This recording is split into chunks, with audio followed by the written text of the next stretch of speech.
السلام علیکم ورحمۃ اللہ وبرکاتہ۔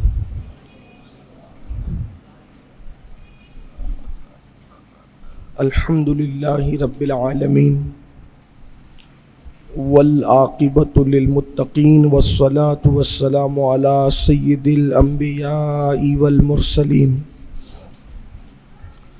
وعلی آلہ واصحابہ الطیبین الطاہرین، اما بعد فاعوذ باللہ من الشیطان الرجیم، بسم اللہ الرحمن الرحیم۔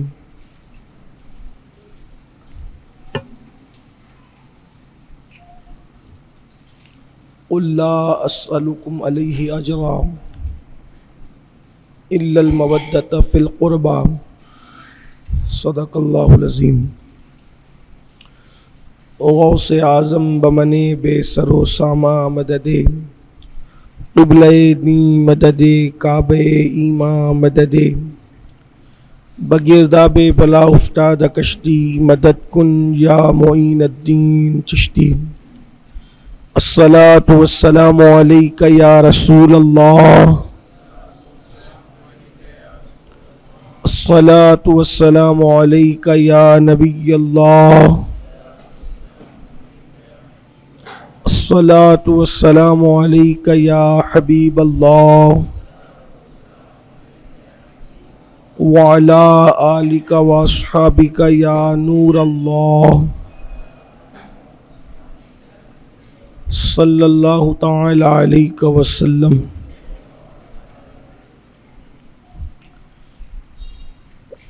کیا بات رضا اس چمنستان کرم کی، کیا بات رضا اس چمنستان کرم کی، زہرا ہے کلی جس میں حسین اور حسن پھول۔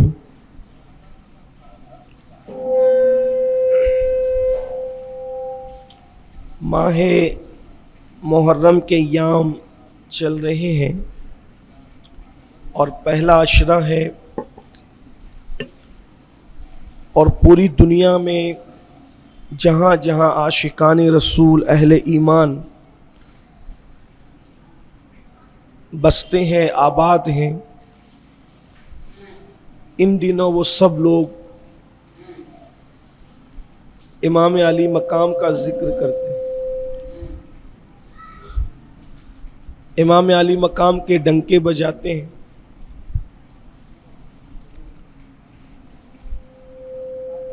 کیونکہ اللہ کے رسول صلی اللہ علیہ وآلہ وسلم نے ہمیں حکم دیا، یہ اللہ کے رسول صلی اللہ علیہ وآلہ وسلم کا حکم ہے کہ تم اپنی اولاد کو 3 باتیں سکھاؤ،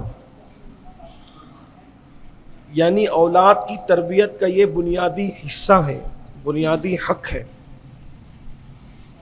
سب سے پہلے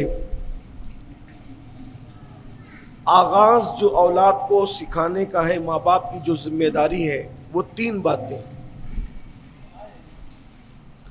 اگر کوئی اپنے باپ ہونے کا یا ماں ہونے کا حق ادا کرنا چاہتا ہے تو وہ پہلے 3 باتیں کرے۔ اللہ کے رسول علیہ السلام فرماتے، پہلی بات جو تم نے اپنی اولاد کو سکھانا وہ یہ کہ اپنے نبی کی محبت،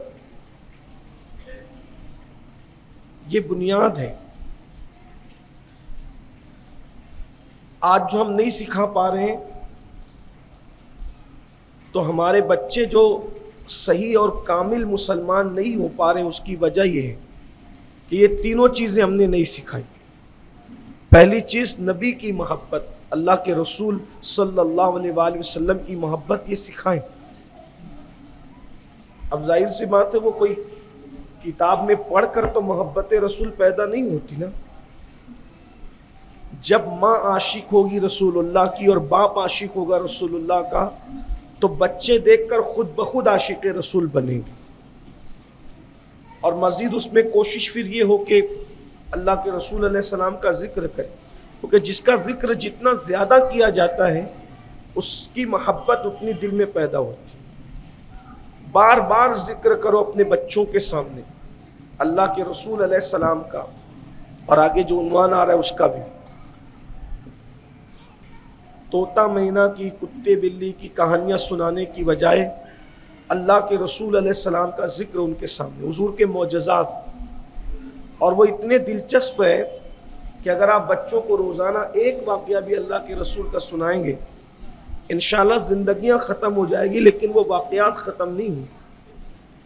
تو 3 باتوں میں پہلی بات، اپنی اولاد کو نبی پاک کی محبت سکھاؤ، عشق رسول سکھاؤ، اور دوسرے نمبر پہ فرمایا رسول اللہ کی اہل بیت کی محبت سکھاؤ، یعنی حضور کی محبت کے بعد اہل بیت، اپنے بچوں کے پاس ذکر اہل بیت کرو۔ اہل بیت کون ہے؟ سیدنا علی مرتضیٰ، سیدہ فاطمۃ الزہرا، حسنین کریمین، اور قیامت تک ان کی جتنی اولادیں ہیں، جو سادات ہیں، وہ سب اہل البیت ہیں، حضور کی اہل بیت، حضور کی ازواج پاک حضور کی اہل البیت۔ اس طریقے سے اور بھی حضور کی اہل بیت کی، اور خاص طور پر پنجتن پاک کی محبت، اہل بیت میں بھی خاص پنجتن پاک، یہ جو 5 تن ہے، اللہ کے رسول علیہ السلام کا ذکر تو ہو گیا، سیدنا مولا علی، سیدہ فاطمہ، حسنین کریمین، امام حسن، امام حسین، ان کی محبت اپنی اولاد کو سکھاؤ۔ اور تیسری بات فرمایا قرآن کی تعلیم دو، انہیں قرآن پڑھنا سکھاؤ۔ اس میں بھی ناکام ہے۔ آغاز تربیت کا ہم KG سے کرتے ہیں، پتہ نہیں کائے سے کرتے، کرنا چاہیے، لیکن ہر تعلیم سے پہلے یہ 3 باتیں لازم کر لیں۔ آئیے، چونکہ ایام اہل البیت کے چل رہے ہیں، تو ہمارے دلوں میں بھی اہل بیت کی وہ محبت ہونا چاہیے جس کا ہمیں حکم دیا۔ آقا علیہ الصلوۃ والتسلیم نے ہمیں بتایا کہ تم اہل بیت سے، یعنی یہ پنجتن پاک سے، نبی کے گھر والوں سے کتنی محبت کرو۔ تو آقا نے فرمایا میرے بعد، بہت قیمتی الفاظ، حضور کے تو ہر الفاظ ہی قیمتی ہیں، لیکن فرمایا میرے بعد میری اہل بیت کی محبت کے معاملے میں تم میرے خلیفہ بننا، میرے خلیفہ بننا۔ خلیفہ مطلب، خلیفہ کہتے ہیں نائب کو، مطلب کیا؟ اسی لیے جو پیر کا نائب ہوتا ہے اس کو پیر کا خلیفہ کہتے ہیں، کہ بھئی جو کام اب تک پیر صاحب کرتے تھے، اب پیر صاحب کے بعد کون کرے گا؟ ان کا خلیفہ کرے گا۔ ایسے وہ مرید کرتے تھے، مرید کرے گا، خانقاہ میں تربیت کرتے تھے، اب وہ تربیت کرے گا، اسی کو خلیفہ کہتے ہیں۔ خلیفہ مطلب نائب۔ تو آقا فرماتے ہیں کہ میری اہل بیت کے معاملے میں تم میرے نائب بننا، میرے خلیفہ بننا۔ مطلب کیا؟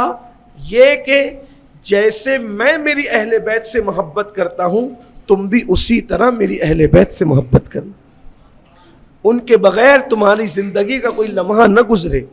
اور آقا کریم صلی اللہ علیہ وآلہ وسلم نے تو خاص طور پر اہل بیت کی محبت کے بارے میں فرمایا کہ جو میری اہل بیت سے محبت کرے گا اللہ بھی اس سے محبت فرمائے گا۔ یعنی اگر تم اللہ کے محبوب بننا چاہتے ہو تو اہل البیت سے محبت کرو۔ اور پھر آقا علیہ السلام اللہ کی بارگاہ میں عرض کرتے، اے اللہ یہ میرے خاص لوگ ہیں، یعنی اہل بیت کے بارے میں فرمایا اے اللہ یہ میرے خاص لوگ ہیں، خاص لوگ، تو یہ حضور کے خاص لوگ ہیں۔ جب ہمیں حضور کی نالین سے محبت کا حکم دیا گیا، حضور کے عصا سے محبت کا حکم دیا گیا، حضور علیہ السلام کے شہر سے محبت کا حکم دیا گیا، تو حضور علیہ السلام فرماتے ہیں یہ میرے خاص لوگ ہیں۔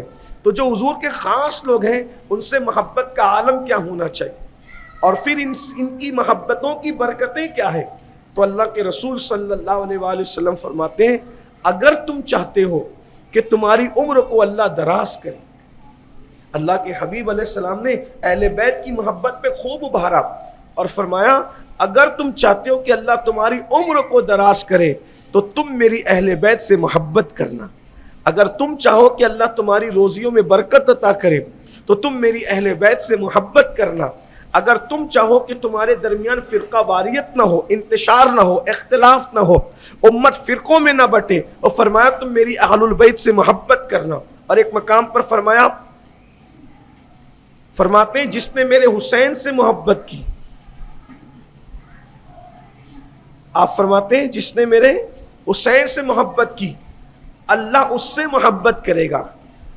احب اللہ، ارشاد فرماتے احب اللہ من احب حسینہ، جس نے میرے حسین سے محبت کی اللہ اس سے محبت فرمائے. اور آقا علیہ السلام فرماتے جو میری اہل بیت سے محبت کرے میں اس کے ماں باپ کی بھی شفاعت کروں. یعنی اہل بیت کی محبت میں صرف اپنا فائدہ نہیں، جن اولادوں نے اہل البیت سے محبت کی آقا فرماتے میں ان کے ماں باپ کی شفاعت کروں.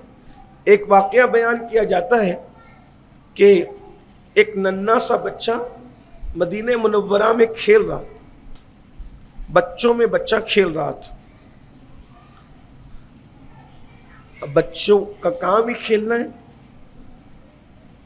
اللہ کے رسول علیہ السلام تشریف لے جا رہے تھے تو ان بچوں کے درمیان جو بچہ کھیل رہا تھا حضور علیہ السلام نے ایک بچے کو پکڑا اور پکڑ کر اس کو بہت پیار کیا. اس صحابہ نے عرض کی یا رسول اللہ صلی اللہ علیہ وسلم یہ کون بچہ ہے، اس سے کوئی خاص تعلق ہے، وجہ کیا ہے؟ تو آقا علیہ السلام فرماتے ہیں نہیں یہ تو مدینہ منورہ کا رہنے والا ہے، لیکن اس سے خاص تعلق کی وجہ یہ ہے کہ ایک دن میں نے دیکھا کہ یہ بچہ میرے حسین سے اظہار محبت کر رہا تھا.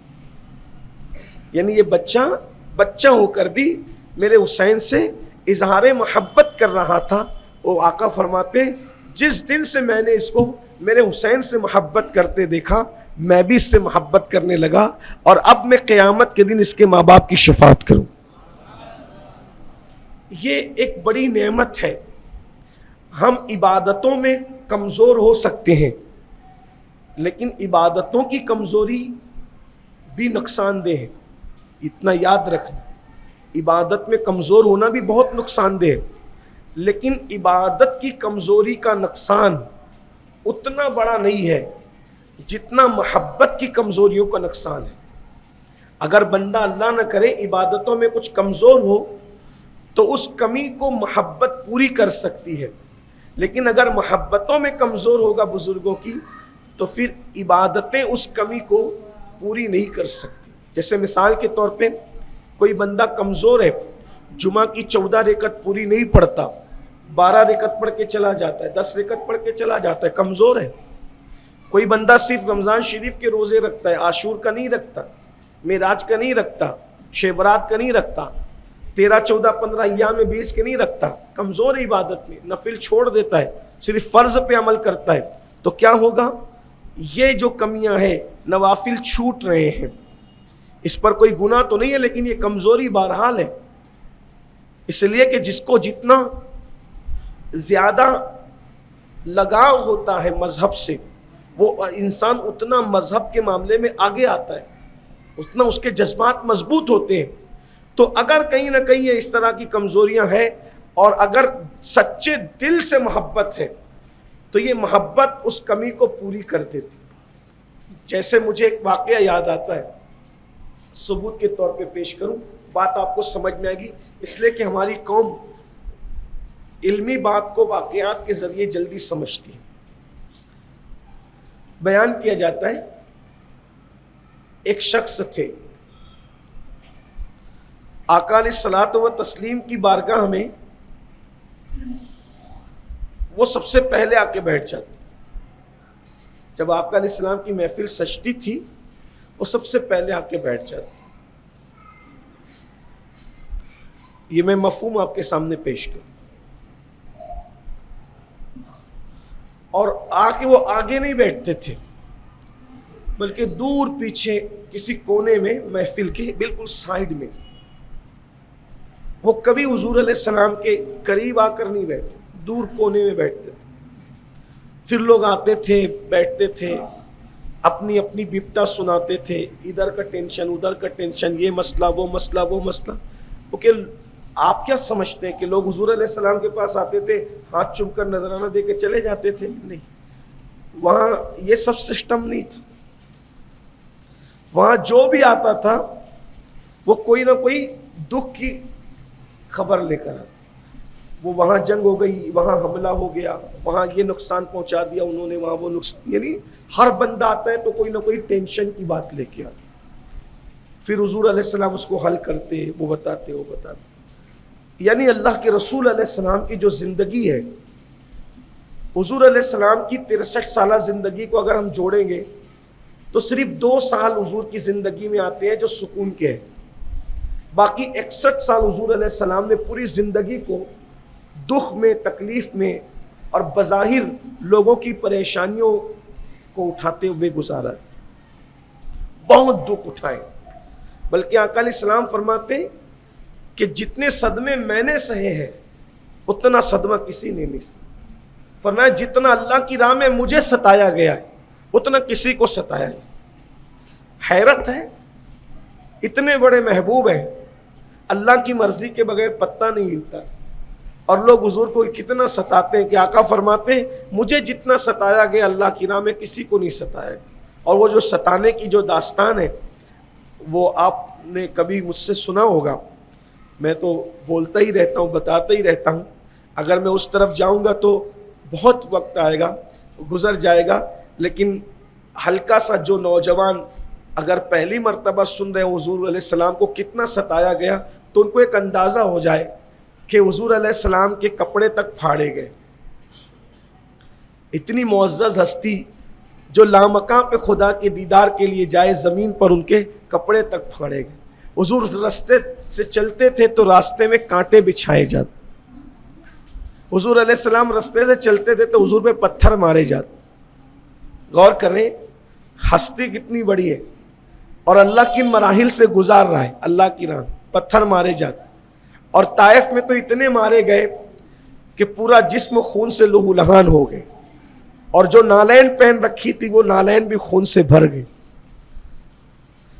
اور گھر کی ظاہری کیفیت یہ ہوئے کبھی کبھی کہ جب سر پہ پتھر پڑے اور زخم آئے، خون کی پھوار نکلے، تو سر میں پٹی باندھنے کے لیے کپڑا بھی موجود نہیں ہو۔ ام المومنین سیدہ طیبہ خدیجۃ الکبریٰ، اللہ ان پہ رحمتیں فرمائے، اپنا دوپٹہ پھاڑ کر حضور کے سر پہ پٹی باندھتی۔ بہت ستایا گیا حضور، پوری زندگی دکھوں میں گزری۔ یہ اللہ کی شان ہے، جو اللہ کا جتنا قریبی ہوتا ہے اللہ اس کا اتنا زیادہ امتحان لے۔ لوگوں نے اتنا ستایا، اور گھر کا حال یہ ہے کہ 3 مہینے تک چولہا نہیں جلتا تھا۔ حالانکہ پیسہ دولت بہت آتی تھی، ایسا نہیں کہ کاروبار نہیں تھا، مال بہت آتا تھا، لیکن صبح آتا تھا اور شام تک سب تقسیم کر دیتے تھے۔ اللہ کے رسول کی 4 شہزادیاں تھیں، ان میں سے 2 بیٹیوں کو طلاق دے دی گئی کہ یہ ہمارے بتوں کو برا کہتے ہیں اور دین کی تبلیغ کرتے ہیں، ان کو اتنا ٹینشن میں گھرا دو کہ یہ کبھی اللہ کی بات نہ کریں۔ جب بیٹیاں طلاق پا کر باپ کے سینے پہ بیٹھے گی، گھر میں ٹینشن ہو، سینے پہ بیٹھنے کا مطلب یہ کہ اولاد کا ٹینشن۔ انسان کو اپنا اتنا دکھ نہیں ہوتا جتنا دکھ اولاد کا ہوتا ہے۔ یہاں اتنے لوگ بیٹھے ہوں گے، پورے ہندوستان میں جاتا ہوں تو لوگ کہتے ہیں حضرت میری بیٹی کو رشتے نہیں آتے، دعا کریں۔ تو بیٹی اگر کنواری گھر میں بیٹھی ہو تو اتنا دکھ ہوتا ہے کہ ماں باپ کی نیندیں اڑ جاتی ہیں، ماں باپ کروٹیں بدلتے ہیں۔ تو بیٹی اگر کنواری گھر میں بیٹھے تو اتنا دکھ ہے، اگر بیٹی طلاق پا کے آ کے گھر بیٹھے اور وہ بھی اس دور میں، غور کریں تو کیا دل نے کہا ہوگا۔ بہت ستایا گیا۔ ایک الگ سا عنوان ہے، میں نے اس پر کئی بیانات کیے ہیں، لیکن صرف یہ کہ ہم محسوس کر لیں۔ آگے بڑھنے سے پہلے اتنا عرض کروں کہ ہمیں گناہ کرنے سے پہلے سوچنا چاہیے کہ اللہ کے رسول نے کتنی مصیبتیں اٹھا کر یہ دین ہمارے گھر تک پہنچایا۔ اب اگر ہم اس دین پر عمل نہیں کرتے تو ہم سے بڑھ کر بے وفا کون ہے بے وفا؟ بہرحال تو بہت ستایا گیا اللہ کے رسول علیہ السلام کو، بلکہ اپنا ہندوستان ہے یہ، میں کوئی چاپلوسی یا سیاسی بات نہیں کر رہا ہوں، اپنا ملک ہے ہندوستان۔ یہاں کے جو مسلمان نہیں ہیں، جب ہم لوگ ریلوے اسٹیشن پہ نماز پڑھتے ہیں یا ٹرین میں نماز پڑھتے ہیں یا ایئرپورٹ پہ نماز پڑھتے ہیں تو یہاں کے جو ہندو بھائی ہیں اگر دیکھ رہے نماز پڑھتے اور اس کو پتہ ہے کہ نماز پڑھ رہے تو دوسروں کو بولتا ہے ان کے آگے مت جائے، کیونکہ یہ لوگ نماز پڑھتے ہیں تو آگے جانا منع ہے۔ اگر جو لوگ جانکار ہوتے ہیں، کئی مرتبہ کا میرا واقعہ ہے، ہندو بھائی روک رہا ہے دوسروں کو کہ آگے مت جانا، ان کے نماز کے آگے جانے کی ان کی یہاں اجازت نہیں۔ تو میں سوچتا ہوں یا اللہ ہم غلام ہیں اور یہاں کے جو لوگ مسلمان نہیں ہیں وہ بھی نماز کا اتنا احترام کرتے ہیں، لیکن ایک دور وہ ہے کہ جب میرے اور آپ کے آقا حرم میں نماز پڑھ رہے ہیں، حرم میں، تو وہاں کا کہ وہ گنڈا گردی کرنے والے کیا کرتے ہیں پتہ ہے؟ حالت سجدہ میں ایک چادر رسول اللہ کے گلے میں ڈال دیتے اور اس چادر سے حضور کے گلے کو پھانسی دیتے، حالت سجدہ میں حضور کے گلے کو پھانسی دیتے۔ غور کریں، حالت نماز میں، اور حضور نماز میں صلی اللہ علیہ وآلہ وسلم۔ ایسے موقع پر سیدنا ابوبکر صدیق آتے ہیں اور آنے کے بعد ان کو دھکے دے کر دور کرتے ہیں اور حضور کے گلے کی وہ پھانسی دینا چاہتے تھے وہ کھولتے ہیں۔ حضور علیہ السلام نماز پڑھ رہے ہیں اور سجدے میں ہے، ایک بدبخت کہتا ہے کہ ہم نے اونٹ ذبح کر کے اس کی اوجڑی پھینکی تھی، کون ہے جو لا کے ان کے اوپر ڈال؟ سجدے کی حالت میں اونٹ کی اوجڑی، بھائیو بھینس وغیرہ کی اوجڑی جتنی بڑی ہوتی ہے اس سے بہت بڑی اونٹ کی اوجڑی وزنی ہوتی، اللہ کے رسول کی پیٹھ پہ سجدے کی حالت میں لا کے ڈال دی۔ اللہ کے حبیب علیہ السلام سجدے میں، یہ منظر دیکھا، سیدہ فاطمہ الزہرا آئیں اور 4 یا 5 سال کی ننھی بچی تھی، اتنی بڑی اوجڑی باپ کی اس پہ دیکھی، تڑپ گئی اور چھوٹے چھوٹے ہاتھوں سے کھینچنے لگی اور آخر کار وہ گرانے میں کامیاب ہو گئی، اور جب کامیاب ہو گئی تو پھر ان کو بد دعا کرنے لگی ان لوگوں کو جنہوں نے اوجڑی ڈالی۔ ہائے ہائے، یہ میرے اور آپ کے آقا ہے۔ میرے آقا نے فرمایا فاطمہ ہم بد دعا کرنے والے لوگ نہیں، فاطمہ یہ حضور علیہ السلام کی زندگی۔ بہرحال تو جو بھی بندہ آتا ہے حضور علیہ السلام کو دکھ کی بات سناتا ہے، تکلیف کی بات سناتا ہے، وہ بندہ کنارے کونے میں بیٹھ کر کے دیکھتا ہے، سب آ کر کے حضور کو دکھ کی تکلیف کی باتیں سنا، جب پھر آ کے لوگ چلے جاتے ہیں، آخری میں وہ بندہ حضور کے پاس آتا ہے، اور آنے کے بعد اپنی زبان میں کہوں صرف سمجھانے کے لیے، آنے کے بعد قریب آ کر اکیلے میں حضور علیہ السلام جب پوچھتے تجھے کیا کام ہے، جب بھائی سب اپنا اپنا کام لے کے آتے تب تجھے کیا کام ہے، تو بندہ کوئی کام اس کو نہیں ہوتا، وہ اس کا کام بس اتنا ہوتا کہ سب نے آ کر حضور کو ٹینشن کی بات سنائی، دکھ کی بات سنائی، میں حضور کو ہنسا دوں بس، یعنی کوئی ایسی بات کہہ دوں جس سے حضور ہنس پڑے۔ اس کی سب سے بڑی عبادت اس کے نزدیک یہی تھی کہ میں حضور کو ہنسا، سب دکھ دیتے ٹینشن کی باتیں لاتے، میں حضور کو خوش کر دوں۔ تو وہ یعنی لوگ اپنی زبان میں کہتے ہیں کہ کوئی چٹکلا چھوڑ دیا، کوئی ایسی بات چھوڑ دی جس سے حضور ہنس پڑے، بس اس کا کام ہو گیا، اس کا یہی کام تھا، اور کوئی پھر وہ چلا جاتا، میں نے حضور کو ہنسا دیا، میں نے حضور کو خوش کر دیا، چلا جاتا۔ ایک دن کچھ لوگوں نے اللہ کے رسول سے عرض کی یا رسول اللہ صلی اللہ علیہ وسلم، وہ آپ کی محفل میں آتا ہے، بار بار آتا ہے، اس پہ لعنت ہو۔ آقا نے فرمایا کیوں لعنت ہو؟ حضور وہ شراب پیتا ہے، اس کے کردار اچھا نہیں ہے۔ آقا نے فرمایا چپ رہو، کیا اس پہ لعنت کرتے ہو؟ وہ مجھ سے محبت کرتا ہے، مجھ سے عشق ہے، اس سے محبت کرتا ہے، اس پہ لعنت نہ کرو، اور وہ جنتی ہے۔ آقا نے فرمایا وہ اب دیکھو جو شراب پیے گا وہ جنتی تو نہیں ہو سکتا، اور جو جنتی ہوگا وہ شراب نہیں پی سکتا، اور آقا فرما رہے وہ جنتی ہے۔ اب لوگ پریشان ہو گئے، اس کو پکڑا اور پکڑ کے پوچھا ارے تو کرتا کیا ہے کہ ہم نے جب کہا یہ شراب پیتا ہے اور یہ اس پہ لعنت ہو تو حضور نے کہا لعنت نہ کرو، وہ جنتی اور مجھ سے عشق کرتا ہے، اور تو کرتا کیا ہے؟ تو انہوں نے کیا کہا پتہ ہے؟ میں کچھ نہیں کرتا، بس میں اتنا کرتا ہوں نا کہ کسی طرح میرا محبوب مسکراتا رہے،